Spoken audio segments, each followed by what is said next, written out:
Welcome into Bulls Postgame Live, presented to you by Toyota. Jason Goff, alongside my teammate, 15-year NBA veteran, fifth pick in the 1990 NBA draft. He is Kendall Gill, and the Bulls get it done.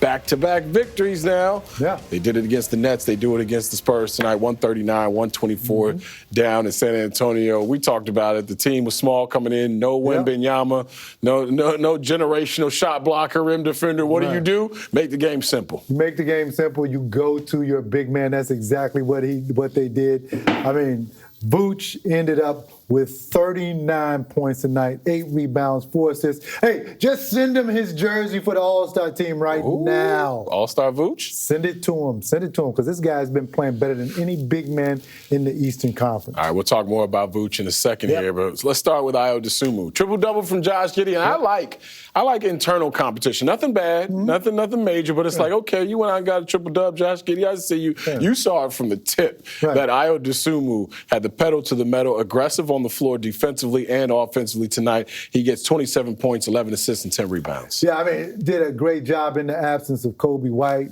inserted into the starting lineup. But, you know, we've come to expect this from Ayo Dosunmu because he's such a professional. It doesn't matter whether he comes off of the bench.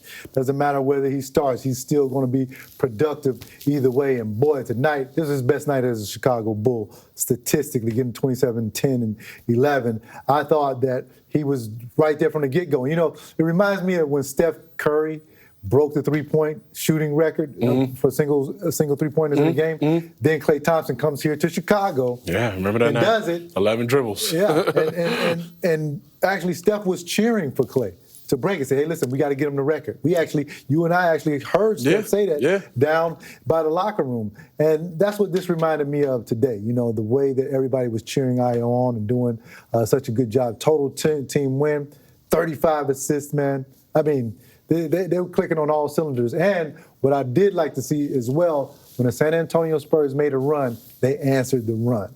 And that's what I'm happy to see. Yeah, and speaking of Ayo, it's always good to see him shoot the ball well, right? Yeah. You talk about his early season shooting woes, never tucked his tail, never put his head down, just played hard, played through it. 6 of 6 from the free throw line tonight, 3 of 3 from beyond the arc. And actually, he's standing by right now with our Adam Amin and Stacey King in San Antonio.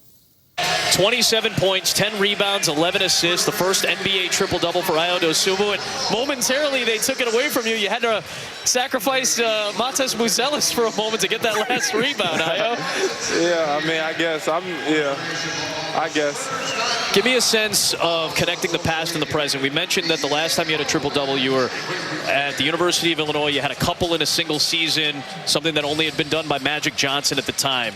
Yeah. Can you connect those two moments, what you think about from basically 4.5 years ago to what you were able to do tonight? Yeah, definitely. I mean, I give glory to the Lord by the grace of God for allowing me to do that at 2 different levels. You know, being able to accomplish it at Illinois at the collegiate level was great. It was amazing. And then to be able to translate that, like you said, 4.5 years later, it's a blessing. I'm thankful. I'm grateful. And I'm excited we got the win. One of the things that we've said on the broadcast, Ayo, is your ability to get in the open court with this faster pace. You're able to get that ball and attack the rim, and you did it again tonight. Talk a little bit about how fun it is to play in this kind of system now. Yeah, definitely. You know, we playing fast. That was our goal. That was one of our emphasis this season. And training camp, it was tough. It was tough, you know, doing it each and every day in training camp. But as you continue to do it, Coach harped on us a lot. You know, my legs were able to get under me, and now it's been like 22 games in. I'm feeling fresh. I'm feeling the best I ever felt. And it'd be exciting just getting out on the open court, you know, creating shots for my teammates, getting to the rim, just being dynamic. And give me a sense of what you felt from Nikola Vucevic tonight. 39 great. points. All-star Vooch. Start the campaign. Big fella was amazing. Big fella was great. I'm super proud of him, all the work he put in, and he's showing it. One of the things, Ayo, that we talk about is when you guys make shots, you can play with anybody in the league, and your defense has gotten much better during that stretch. You know, from a couple of weeks ago when you gave up the 145 points, it looks like there's much more concerted effort on the defensive end to match what you're doing offensively. Is that what you see too? Definitely. You know, we don't want to be a one-sided team. We don't want to be a team that just plays fast, gets up threes, and gives up 140 each and every night. We knew that was something that we didn't want to be. That's not our identity. So each and every game, we trying to correct that and get better. It's going to, take some time. It's not going to be an overnight thing, but as we continue to get better each and every day with our details, we'll get there. Congratulations on a very impressive milestone, Ayo. Thank you. Such a professional. Love watching him play. You know the family. You know where he comes from. Right. This feels different when a guy from Chicago is representing like this in a Bulls jersey. No, you definitely do, and he's put in the work and he's displayed, the type of qualities that you want in a basketball player. I mean, blue collar. Yeah. Chicago. Yeah. I mean, came in as a late second-round pick. Everybody thought that he was going to spend a lot of time in the G League. He didn't because of his work ethic, because of his willingness to learn, ask questions. These were all of the things that DeMar DeRozan talked about when DeMar was here, and it's paid off for Ayo. I mean, that's why he's possibly, I'm sure when teams call, they talk about Ayo as far as being in the trade package. Of course. Because what team wouldn't want to have a guy like Ayo that could do so many things? That's why he's going to be a double-digit year NBA player, and each and every game he gets better and better and better. You understand the value, and NBA fans understand the value of guys like that. I think far too often we get like star-driven and talk about stars, and stars are amazing players in the box office that guys bring, but the backup point guard forever in basketball has been one of the more valuable positions on a team. Right. You can get a guy who you're not going to lose something with when they come off the court, come onto the court. You're not going to lose the lead. You probably put something on it. You get a guy who's going to change maybe the defensive energy out there. You look what Peyton Pritchard is doing in Boston right great now. Example, I mean, you got guys who are going to get millions and millions and millions of dollars for a very long time. It's a commodity to have somebody like that who's not only homegrown but has grown up in your system, has grown up around your players.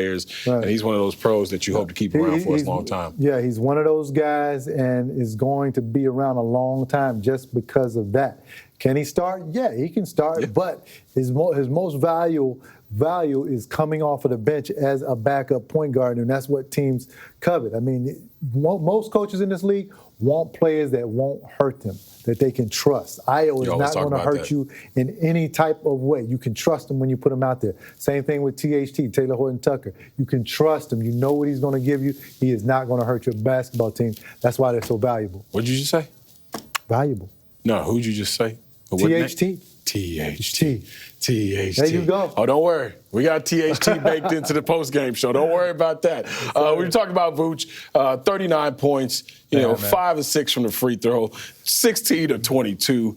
We talk about this for a few years now, and it seems like we're doing it and we're talking about a different game of basketball. When you want to play ball and you can recognize a matchup issue, you got a guy who's flashing to the paint like Nikola Vucevic is. He's going to play a little bit of defense for you when he touches the rock. Right. 39 points, just what the doctor ordered tonight. Hey, look, and got a lot of those points, most of those points, in the paint. Yeah.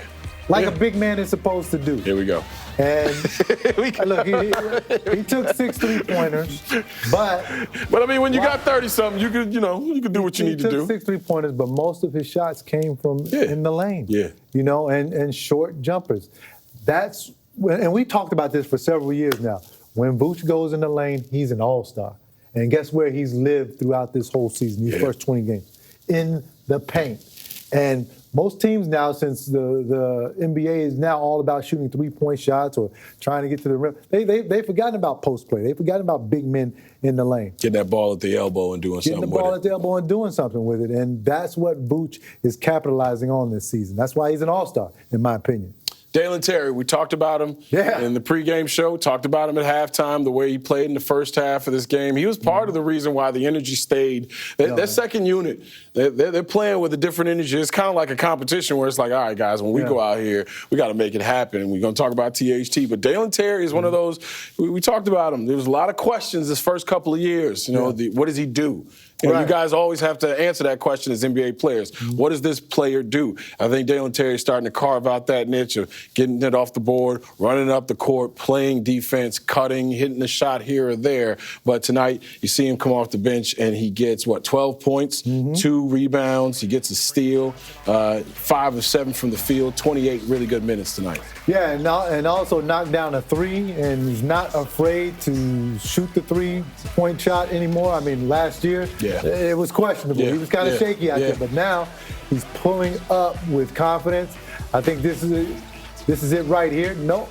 Is he going to pull up? No, he's going to take the drive. But look, that's all confidence, because last year he would be looking to pass that basketball. Right. Now he takes it, gets in his triple threat, rips it through, takes it baseline, and he dunks it. And those are the things we talk about, development and for our young players. That's what you want to see from those guys. And we've talked about this from the beginning of the season, about how important it is to develop your young players and how you're starting to see the results, because these guys are starting to produce. Mattis Brucelis, Julian Phillips, Dalen Terry, all of them, I believe, are much better than they were last year. Yeah, Dalen looks like he's dancing instead of counting steps. These last couple of years, he was thinking a little bit too much. Now he's just reacting to the game and playing basketball. Exactly. He's playing free, as well as the other young guys. Just very happy to see it. By the way, 45 bench points tonight. They did their job. They can do this every night. They're going to win a lot of games. Yeah, dancing instead of counting steps. There you go. It's kind of like KG at the holiday party. And that salsa music come on. You know what I mean? Yeah. You start to move a little bit. Yeah, Naomi, she's from New York. She thought she could salsa. I saw that first year, She thought that first year when it started cutting the rug. She didn't know guys from Chicago could listen, salsa. I didn't know if I was in Chicago or Washington Heights. Trying to keep it the way it was supposed to be kept.